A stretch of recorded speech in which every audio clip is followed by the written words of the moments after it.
Hey guys, Nike here, and this is the Tactics Bladesworn rotation guide as promised.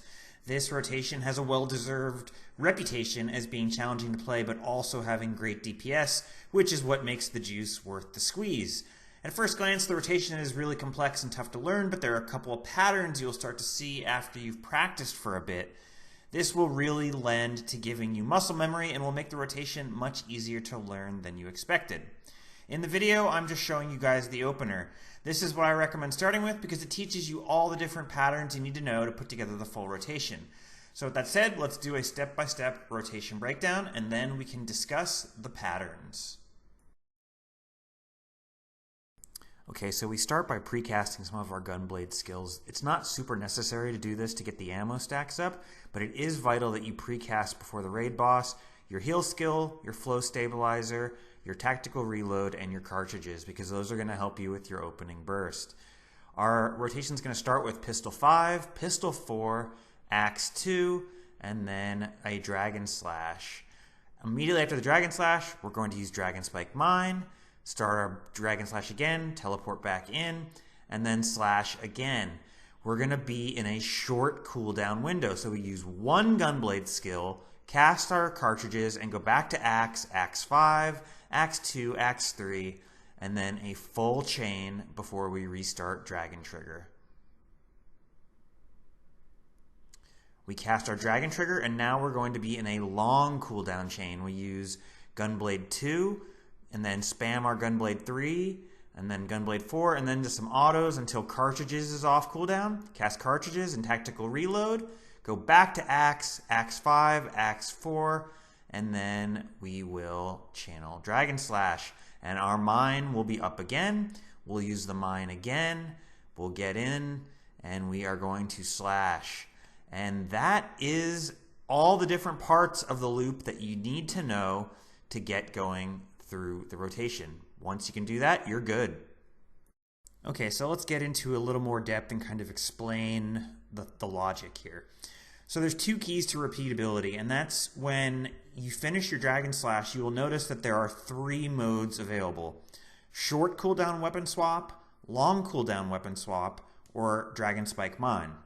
If you have short cooldown weapon swap, you're going to use Gunblade 3 to clear out your cartridges, recast cartridges, and swap to Axe.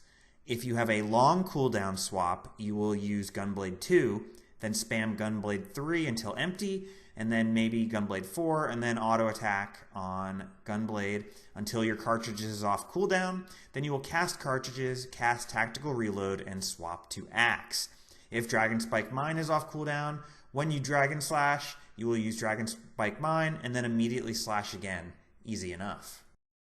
So once you learn those three parameters, the rotation begins to appear more logical than it did at first sight.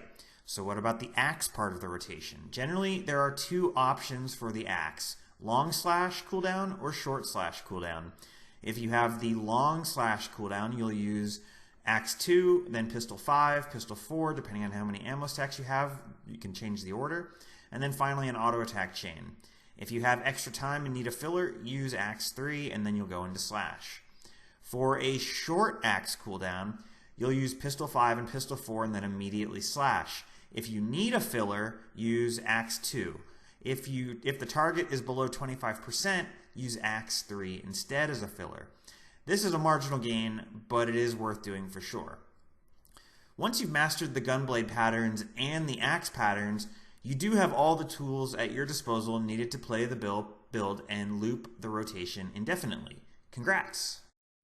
At this point, it's really just about putting the different puzzle pieces together as the rotation goes. And the more you practice it, the more you'll start to see how one follows the other, how short follows long, how Dragon Spike is followed by a short cooldown rotation. So it all starts to fit together and make a cohesive whole that you'll understand as second nature. Lastly, some miscellaneous things I want to mention. I use Flow Stabilizer anytime it's available. There are probably a more optimal way to use it so that you have a 0% chance of screwing up, but I've not actually run out of flow in an actual raid yet, so I wouldn't sweat it. Next, I wouldn't sweat the precasting stuff you see in the benchmarks or in this video. They aren't really necessary in actual raids and can distract you from learning the rotation because you're overly fixated on the precast and then you screw up your actual opener. The only things you should 100% always precast are your heal skill and flow stabilizer, tactical reload, and cartridges. These things are very easy to precast in real raids, and they give you a huge boost to your burst. But the gunblade ammo spam before the boss starts is mostly useless and isn't necessarily worth bothering with. Finally, I use Dragon Trigger 4 mostly for the extra Fiercest Fire stacks, but in raids where I know it's useful defensively, I will save them. Dragon Trigger 5, I pretty much save exclusively for Dragon Spike Mine repositioning, or to make sure I stay flanked for Thief Runes. I wouldn't spam it mindlessly, it's not worth doing.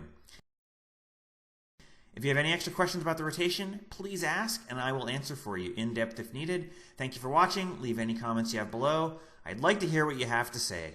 See you guys next time.